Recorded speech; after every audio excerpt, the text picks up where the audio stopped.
नमस्कार। हिंदी और संस्कृत भाषाओं के ज्ञान के लिए सबसे पहली सीढ़ी वर्णमाला है। हमें वर्णमाला का ठीक ज्ञान हो, इसलिए आज मैं वर्णमाला के विषय में आप लोगों को जानकारी दे रहा हूँ। इसके बाद मैं कुछ संस्कृत के प्रारंभिक ज्ञान, कैसे संस्कृत का प्रारंभिक ज्ञान प्रारंभ को, उससे संबंधित वीडियो आपके सामने डालूंगा। वर्णमाला में मुख्य रूप से दो भाग होते हैं, स्वर और व्यंजन। स्वर जो स्वयं यानी बिना किसी की सहायता के बोले जाते हैं, ऐसे अक्षरों को हम स्वर कहते हैं। स्वर के अंदर ए, आ, ई, उ, री, ए, ऐ, ओ, औ, अह ये शब्द आते हैं। इन स्वरों को हमने तीन भागों में बांटा है। एक ह्रस्व स्वर ए, ई, उ, री। दूसरे दीर्घ स्वर आ, ई, उ, ए, ऐ, ओ, औ। इस तरह से कुल 11 स्वर होते हैं। इनके अतिरिक्त दो अयोगवाह होते हैं, अंग, अह। इनको हम अयोगवाह कहते हैं।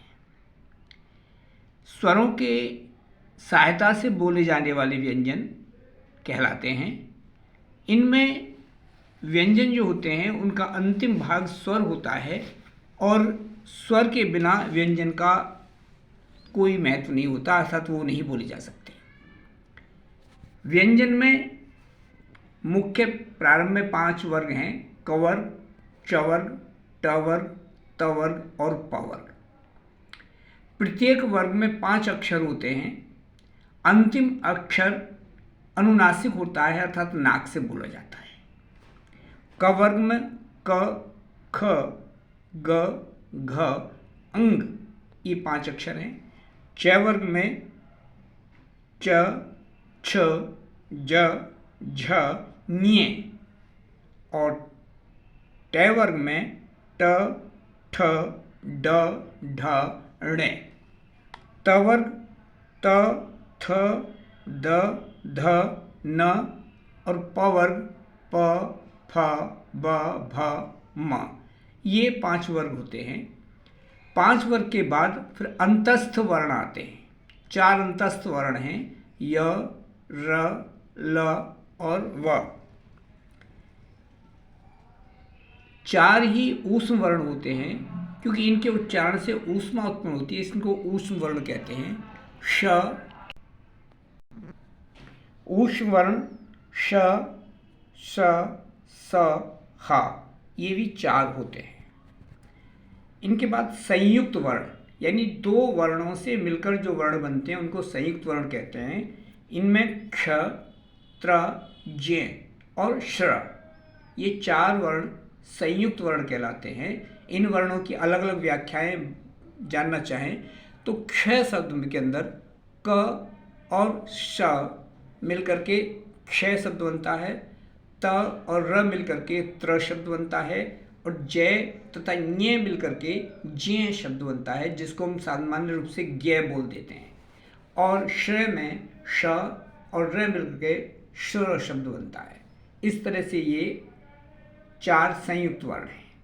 इनके अतिरिक्त 2 वर्ण जिनको प्रारंभ से हिंदी भाषा में इनका उपयोग होता आ रहा है, लेकिन कभी हिंदी व्याकरण के अंतर्गत इनको नहीं माना गया था। बाद में एनसीईआरटी ने इनको विकसित ध्वनि के रूप में व्याकरण के अंदर जोड़ा है। वो हैं अड़ और ढ। जैसे घोड़ा, इसमें अड़ बोली जाती है, परंतु ये अक्षर हिंदी वर्णमाला का भाग नहीं था पहले। ऐसी ढ, अलीगढ़, ये ढ वर्ण भी हिंदी वर्णमाला का अक्षर नहीं था, परंतु अब इनको विकसित ध्वनि के नाम से जोड़ दिया गया है, अर्थात ये दोनों वर्ण भी हिंदी वर्णमाला में आ गए हैं। और इस तरह से अगर कुल वर्णों की बात करें तो 11 स्वर, 2 अयोगवाह और 25 5 वर्गों के अंदर आने वाले वर्ण, 4 4 यानी 12, 4 संयुक्त, 4 अंतस्थ वर्ण, 4 ओष्ण वर्ण और 4 संयुक्त वर्ण यानी 12 कुल ये, और 2 विकसित ध्वनियाँ, ये मिलाकर के 52 अक्षर होते हैं। देखिए छात्रों, ये बहुत समय से हिंदी वर्णमाला में एक विवाद रहा है कि इसमें कुल कितने अक्षर हैं।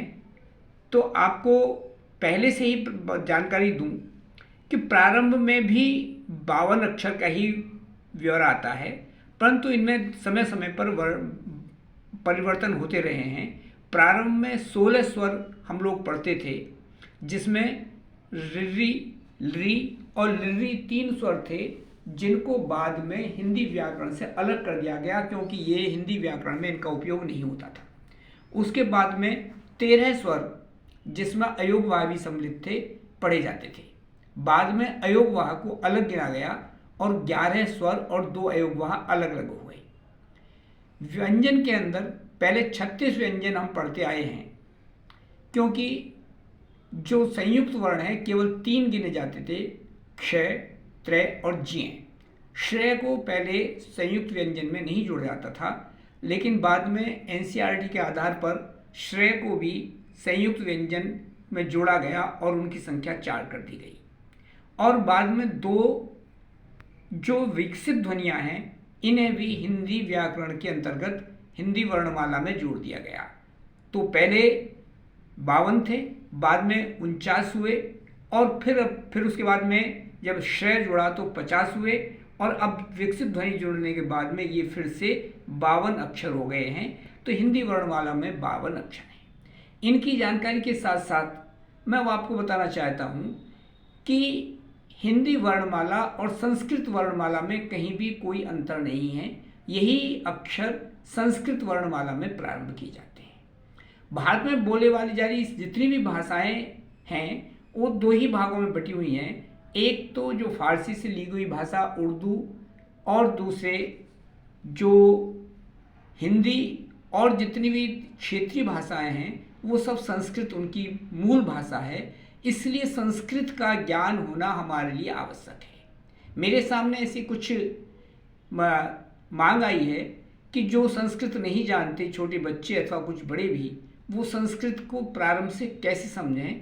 इसके लिए मैं अगली वीडियो में संस्कृत को प्रारंभ से जानने के लिए क्या क्या चीज़ जरूरी हैं, उनमें खास तौर से पहले सर्वनाम शब्द, जिनकी संस्कृत और कुछ आवश्यक शब्द, उनसे छोटे छोटे वाक्य, उनको किस प्रकार से बनाया जाए तथा कैसे समझा जाए, इसकी एक वीडियो अगली वीडियो के रूप में डाल रहा हूँ। आप संस्कृत का ज्ञान प्रारंभ करना समझना चाहते हैं तो प्रारंभ से संस्कृत को कैसे पढ़ें, उनमें किन चीज़ों का मुख्य बात होती है, कुछ थोड़ी सी जानकारी के लिए। जैसे संस्कृत को जब हम पढ़ते हैं तो खास तौर से अयोग वाय में आने वाला अह, ये बहुत महत्वपूर्ण होता है। इनको हम विसर्ग कहते हैं। हमारे संस्कृत में कोई भी शब्द विसर्ग के बिना लगभग पूरा नहीं होता। जैसे नाम ही बोले, मेरा नाम अशोक है तो अशोकः, रामः, मोहनः, इस तरह से शब्द बोले जाते हैं। इसके अतिरिक्त अनुस्वार का बहुत प्रयोग है। यहाँ पर अनुस्वार अगर अंत में आता है तो आधे मैं की आवाज़ देता है, जैसे रामम। तो इन चीज़ों को पढ़ने में हमारी बहुत सहायता मिलेगी। इसके अतिरिक्त प्रारंभिक जो सर्वनाम शब्द हैं उनका ज्ञान होने से हमें बहुत कुछ मिलेगा। तो कल मैं सर्वनाम और उनका प्रयोग तथा लिंग और वचन, इनकी जानकारी की दूसरी वीडियो इससे आगे मैं डाल रहा हूँ। आपको ये वीडियो अच्छी लगे तो आप मेरी अगली वीडियो भी पढ़ें, जिससे संस्कृत के प्रारंभिक ज्ञान के साथ साथ फिर आगे धीरे धीरे संस्कृत का और आगे ज्ञान छोटे छोटे बच्चों तथा जो लोग संस्कृत से परिचय होना चाहते हैं उनके लिए ज्ञान प्राप्त होता रहेगा। और साथ ही मैं जो हाई स्कूल, इंटर और की संस्कृत की व्याख्याएं डाल रहा हूँ वो भी मिलती रहेंगी। और साथ ही काव्य से संबंधित भी जानकारी के लिए मैं आगे अगली वीडियो डालने जा रहा हूँ। मेरी और वीडियोस को देखने के लिए मेरे चैनल को सब्सक्राइब करें और लाइक करें। इस पर अपने तथा संस्कृत पढ़ने और उसके ज्ञान से संबंधित जानकारी के लिए आप और लोगों को भी इस वीडियो को शेयर करें। धन्यवाद।